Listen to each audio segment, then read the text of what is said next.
everyone, Aaron here for Zollotech, and the Pixel 6 Pro and the iPhone 13 Pro Max are the top-of-the-line flagship phones from Google and Apple this year, and I wanted to help you decide which would be best for you and which one you should choose. Now, the overall price is fairly similar if you start at the base model, where the Pixel 6 Pro comes in at $899 and goes up to $1,099. That gives you the option of 128, 256, or 512 gigabytes of storage. However, with the iPhone 13 Pro Max, it starts at the top of the line price of the Pixel 6 Pro at $1,099 and goes up to $1,599. You have 128, 256, 512, or 1 terabyte options. Now, when it comes to the colors of the phones, the Pixel 6 Pro comes in stormy black that I have here, as well as cloudy white and sorta sunny. With the iPhone 13 Pro Max, we have similar colors to last year's models with silver, gold, and graphite, but we have this new light or Sierra blue color that they've changed from last year's Pacific blue. Now, when it comes to the overall build, they're definitely different. The Pixel 6 Pro is made out of aluminum, has Gorilla Glass Victus on the outside edge, and seems to be pretty sturdy, but definitely is a little bit thinner and rounded off around the corners, so it has a very different feel. With the iPhone 13 Pro Max, you have polished stainless steel on the outside edge, and then ceramic shield on the front of the phone to keep it from breaking or scratching. So both of them seem to be fairly durable when it comes to scratches and breaks, but in general, they're both glass front and back. One's aluminum, one's steel, one is squared off, and one is rounded around the corners. When it comes to the button placement on the iPhone, it's where it's always been. The power sleep wake button is on the right-hand side. We also have the power sleep wake button on the right-hand side of the Pixel, but we have a volume rocker below that. Apple has put the volume rocker on the other side. We'll take a look at that in a moment. On the top of the phones, not really anything going on, but on the 6 Pro, the Pixel 6 Pro, we have a microphone. On the other side of the phone, we have volume rockers and a silent switch on the iPhone, but nothing other than the SIM card tray for the Pixel 6 Pro. On the bottom of the phone, the Pixel 6 Pro uses USB-C, where the iPhone uses Lightning, and then you have your speaker and microphone. So a lot of similarities, but some differences with ports. Both of them support fast charging and wireless charging. We'll talk more about that when we talk about battery life, but you do have wireless charging on both of them. As far as overall weight, the Pixel 6 Pro is 7.41 ounces or 210 grams, where the iPhone 13 Pro Max definitely feels a little bit heavier at 8.46 ounces or 240 grams. You can notice the difference. It's not a giant difference, but there is a difference. And as you can see, the Pixel 6 Pro is slightly taller than the iPhone 13 Pro Max, but when it comes to overall width, they're very similar, especially if you take into account that camera notch on the iPhone and the camera bump or sort of visor that we have on the Pixel 6 Pro. So there's a difference there as far as the camera layout. Of course, you may like it, you may not, but the thickness is very similar if you take into account the camera bumps. If not, the Pixel 6 Pro feels much thinner because of the curved edges. Now, both of them do support dual SIM card setups, where the iPhone supports dual eSIMs this year, and then one physical SIM, or you can have a combination of them. The Pixel 6 Pro supports a physical SIM and a singular eSIM, so that's a little bit different. When it comes to the displays, the Pixel 6 Pro and iPhone 13 Pro Max have 6.7-inch displays. The Pixel 6 Pro is 1440 by 3120 as far as the resolution, with 512 pixels per inch. It supports up to 120 Hz and can go from 10 to 120 Hz for battery savings, has HDR, a high brightness mode, and an always-on display. If you lock the phone, you have an always-on display with the Pixel 6 Pro. You also have a fingerprint to unlock it. Now, this is fairly slow in many tests. Sometimes it completely loses my fingerprint altogether. So you can see here, sometimes it's fairly quick, it's optical, but then other times it's very slow. So if I put my thumb down, sometimes there's a half a second delay, up to a second delay. It just depends on when you're using it. With the iPhone 13 Pro Max, we have a 6.7-inch display, like I said. Apple calls this their Super Retina XDR display with 120 Hz ProMotion, so the same 10 to 120 Hz refresh rate, but it's 2,778 by 1,284 pixels at 458 pixels per inch. It also has HDR, has True Tone, 1000 nits brightness of regular brightness, up to 1200 nits with HDR. So they're both very bright, very good displays. They're easy to see outside, and they both have 120 Hz refresh rates. However, one thing I've noticed in using both of them is if you're sensitive to PWM, the Pixel 6 Pro seems to be worse when it comes to that. You can actually pick this up under 240 frames per second slow motion. You can see the difference here. It's a little bit harder to pick up on the iPhone, and I find that the iPhone doesn't bother my eyes as much if you are sensitive to this. So the display is always flickering to control brightness. You can't see it with your eyes, but as you increase the brightness, it flickers faster or not at all at its highest brightness. And as you bring the brightness down, it flickers slower, giving more time for it to look dimmer in between. So that's what's going on to control the displays. It's definitely noticeable on the Pixel 6 Pro. It seemed to be more of a strain on my eyes with the Pixel 6 Pro. So that's something to take into account. Now, like I said, with unlocking, the iPhone 13 Pro Max, when you unlock it, the 13 Pro Max is nice and fast with Face ID. However, not everyone likes Face ID, and many wish there was Touch ID. However, the Touch ID on Pixel 6 Pro isn't as good as maybe Samsung's with the sonic sensor or some other optical sensor versions I've seen before. It's not as good as the Pixel 5 with the fingerprint sensor on the back either. So it's something that I've had to reprogram my fingerprints with multiple times. I'm not sure if it's just could be something that's fixed in a software update, but I have seen that issue. Face ID isn't my favorite either, but it does seem to be fairly consistent and nice to unlock when you're unlocking maybe passwords and things like that. Now, both do allow for HDR content to be watched on YouTube, and also I wanted to have you listen to the speakers so you can hear those. So let's go into one of my comparison videos with some music and take a listen.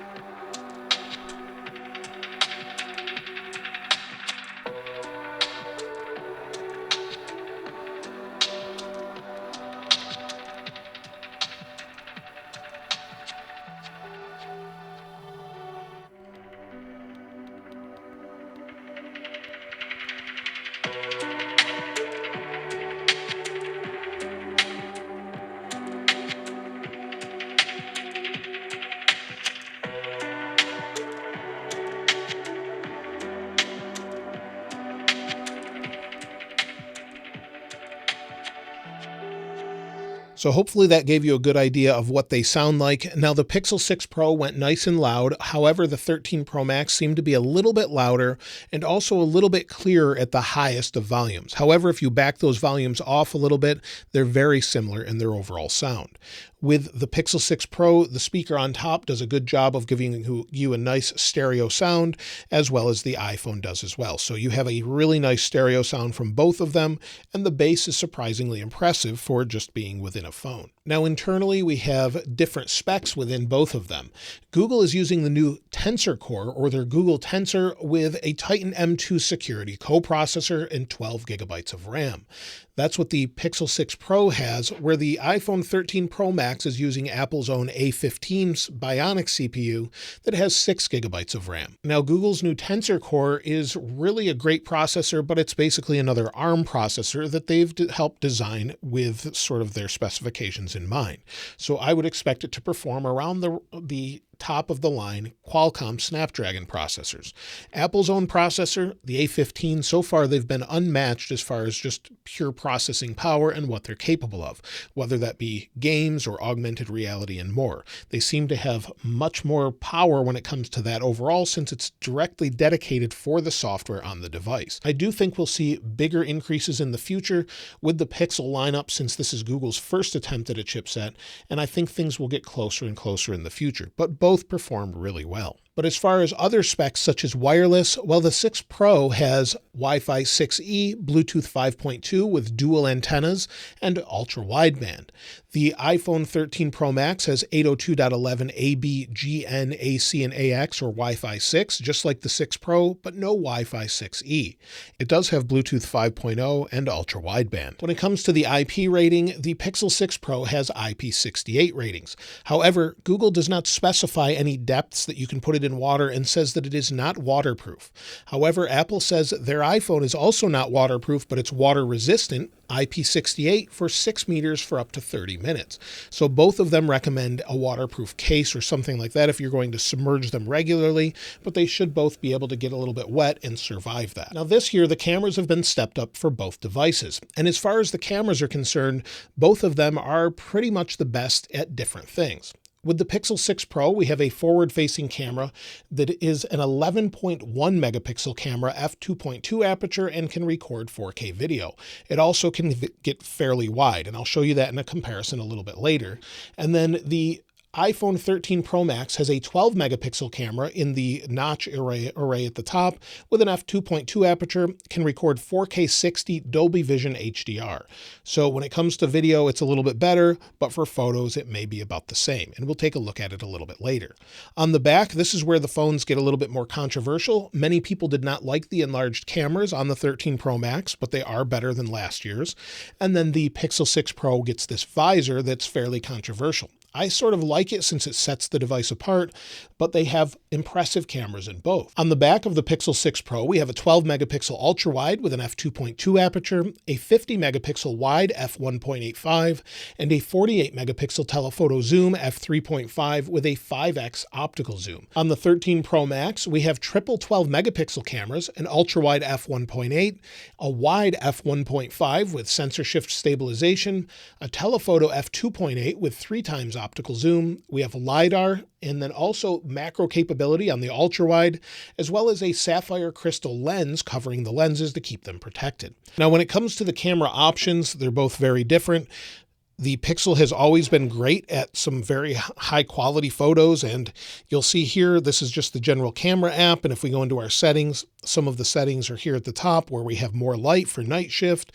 We have top shot, timer, and we can change it from a wide crop in different ratios to a full image 4:3, and we even have more settings as well.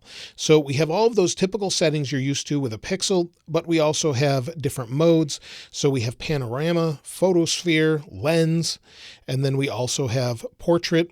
We have motion blur, like I said, that gives you an action pan to make the background look like it's moving. And we also have long exposure. We have a portrait mode, and we also have night sight modes as well. So all of those things on the Pixel 6 Pro, and I'll show you a comparison in a moment. On the 13 Pro Max, we have similar options. So if we go into the camera, again, photo, typical photo modes with RAW, although we can get RAW off the Pixel 6 Pro. Then when it comes to video, again, 4K up to 60 frames per second with ProRes on the 13 Pro Max and 13 Pro. And then we have a new cinematic mode. And what this does is allow us to sort of use this in 1080p HDR. And if someone is on screen and then looks away from the screen or looks away from the camera, it will find a different subject in the background as though you're looking at it. And as you look back, it will change it back as though you have a focus puller built right into your phone. It does work fairly well. We have different options for photos. So if you want to set up maybe different scenes that look a little different with the different tones and warmth. We have warm and vibrant cool and rich contrast, and we can change that all in camera.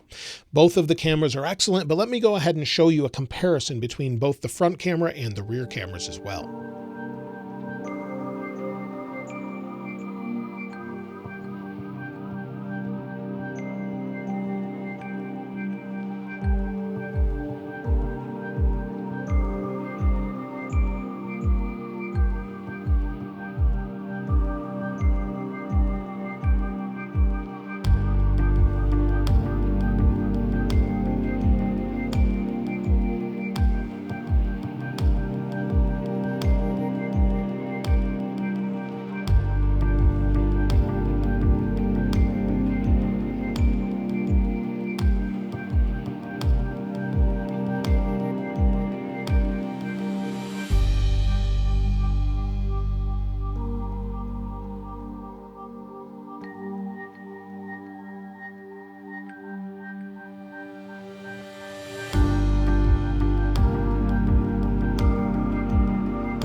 So here's the forward-facing camera of the Pixel 6 Pro compared to that of the 13 Pro Max. And so both of them are in 4K, but you can see how the background is handled a little bit differently.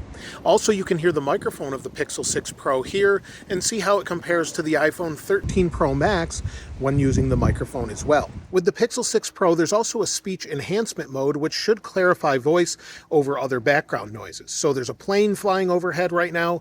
There's also some wind in the background. And so the 13 Pro Max typically does a pretty good job with this, but I'm curious to see what you think is better also with speech enhancement turned on.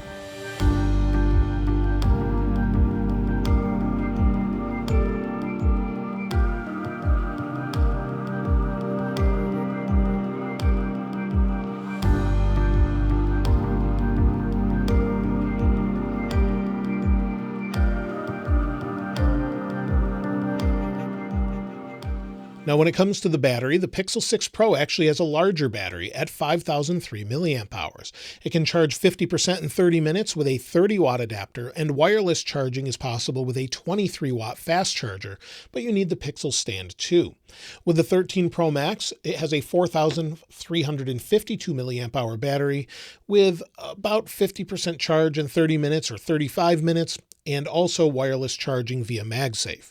So both of them are fairly similar there. They'll charge about 50% in 30 minutes or so. When it comes to real-world battery life, I find that the Pixel 6 Pro will get me through a day, but it doesn't even come close to the 13 Pro Max in real world, despite its larger battery. Now, this could be modified or updated with future updates, but the 13 Pro Max gets me about 50% of usage or 50% of my battery life by the end of the day, where the Pixel 6 Pro is definitely under 50%, usually around a quarter or so. So I'm getting much less battery life with the Pixel 6 Pro than I am the 13 Pro Max. Again, this could be optimized with software in the future. But right now, I see some people getting a phenomenal battery life with the Pixel 6 Pro, but I see much better battery life on iPhone 13 Pro Max, at least right now. When it comes to reception and making phone calls, both of them seem to be about the same. They both benefit from 5G with millimeter wave, and while the Pixel 6 Pro is using Google Fi, the 13 Pro Max is using T-Mobile. Both of them have similar reception since Google Fi actually piggybacks off of T-Mobile. So you'll see we have about 2 bars or so on both. I haven't found an issue with reception on either. However, I do have an occasional dropped call on the 13 Pro Max. The Pixel 6 Pro does seem to hold the connection a little bit better when it comes to that, and has the benefit of additional features because of Android 12, where we have call spam protection and call screening, and also the option to have it place calls for us and wait on hold for us. That's built into the operating system. We don't benefit from that with the iPhone. Wi-Fi seems to be about the same on both, while we do have a little bit better overall support with Wi-Fi 6E on the Pixel 6 Pro. It's about the same for me with regular use. So no issues there when it comes to cellular reception or anything else. Both are going to get you about the same experience. Now, as far as the overall software, well, this is going to be the deciding factor for most people when they're picking up these phones. Do you want to go with Android 12 on the Pixel 6 Pro, or iOS 15 on the 13 Pro Max? Android 12 is very good in the sense that it's very consistent. Things are very familiar if you're using Android, but also just have a cohesiveness across the OS. So maybe you change your wallpaper, your widgets will change. Or you go into your app drawer, you're familiar with that. And with the 120 Hertz refresh rate, things are just super smooth all the time. If we go into our settings, you'll see that things are consistent and they're all easy to get to. And it just seems to be a much more cohesive experience where things feel very similar to one another all throughout the OS. So it's better in some ways. And right now it's on light mode, but it changes throughout the day, has very similar modes to that of the iPhone. But on the iPhone, the experience is, well, iOS. Many people are familiar with that as well. And some things are very similar, some things are different, where the UI could be very different in, say, the music app. When you go into music, it could be a little bit different as opposed to, well, maybe something else, such as we could go into the home app. Things are very different throughout the OS. So it's not as a cohesive experience, but they're both very reliable and very stable at this point. I would say you're not wrong to go with either one. It's more based on what ecosystem you use. So do you need iMessage and Find My, and do you have a Mac and an iPad? Well, then you probably want the iPhone. If you have Windows and you want to use your Messenger across that, and you know more people with Android, and that would be easier for you, well, then it's going to be better to go with Android or Pixel. It really comes down to what works best for you now, as they're both great. When it comes to overall speed, well, they're both pretty good there. If we go into the App Store on both or the Play Store, you'll see both loaded nice and fast.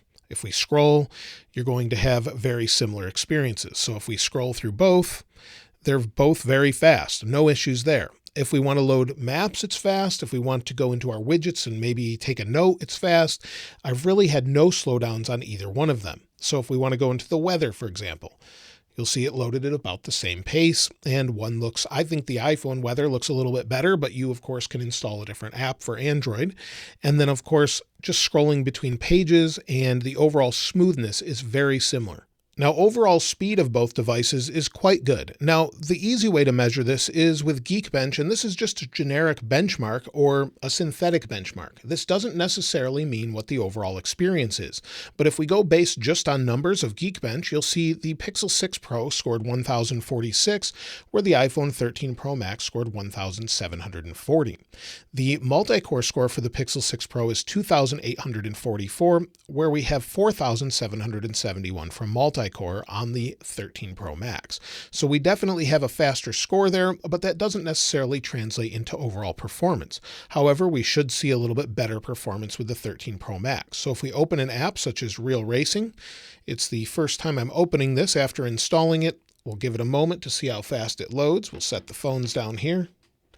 And let's see how it goes. The Pixel 6 Pro loaded a little bit faster. It's already running, and the 13 Pro Max is a little bit behind and had a couple small frame rate drops. Now, this can be optimization of software, but what I'm showing you basically is that they're both very, very fast with regular use.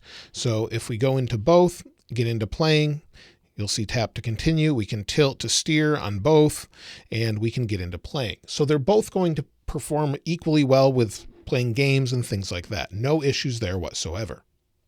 Then we can go back out, and with the increased RAM in the Pixel 6 Pro, they should resume more apps, but if we go back in, you'll see if we hit resume right away, we're back in on both right away. So they're both very fast devices, no issues there, and I can recommend both if you want to try gaming. However, in just those tests, the Pixel 6 Pro does feel much warmer than the 13 Pro Max. So that's just something to note. However, the assistants are definitely different, and with Google's new Tensor chip, the voice recognition is incredible on the Pixel 6 Pro. If you use voice a lot, you'll probably want to go this route. So if we go into let's just tap the microphone and search for something. Apple.com. It opens up and goes to it right away. Now we can do the same here. Apple.com. But here, Siri brings us to a couple different website results and doesn't just open it up. It's more automated on the Pixel. So if maybe we go into Notes on both, so we'll go into Google Keep and then Apple Notes, and let's see how well it keeps up with the voice. So this is the Pixel 6 Pro and the iPhone 13 Pro Max. And as I'm using both of them, it's typing what I'm saying in real time, and you can see it fill in both notes on both the Pixel 6 Pro on the left and the iPhone 13 Pro Max on the right.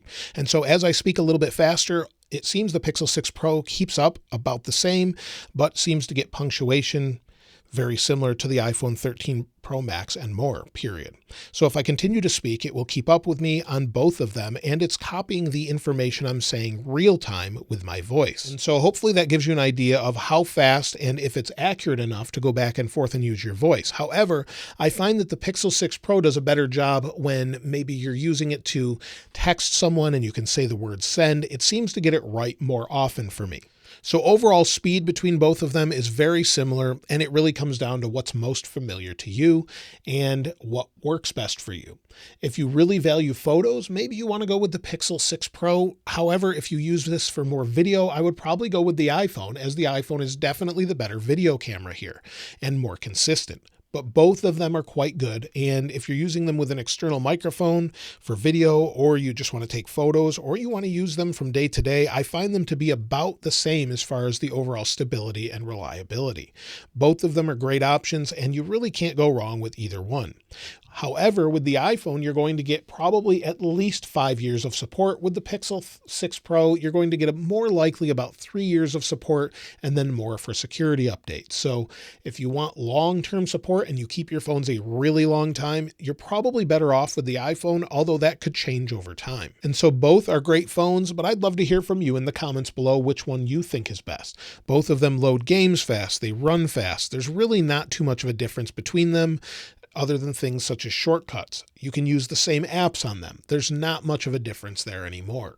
So the overall experience is great on both, and I'd love to hear from you in the comments below which one you would choose and why. If you'd like to get your hands on this wallpaper, of course, I'll link it in the description like I normally do. And if you haven't subscribed already, please subscribe. And if you enjoyed the video, please give it a like. As always, thanks for watching. This is Aaron. I'll see you next time.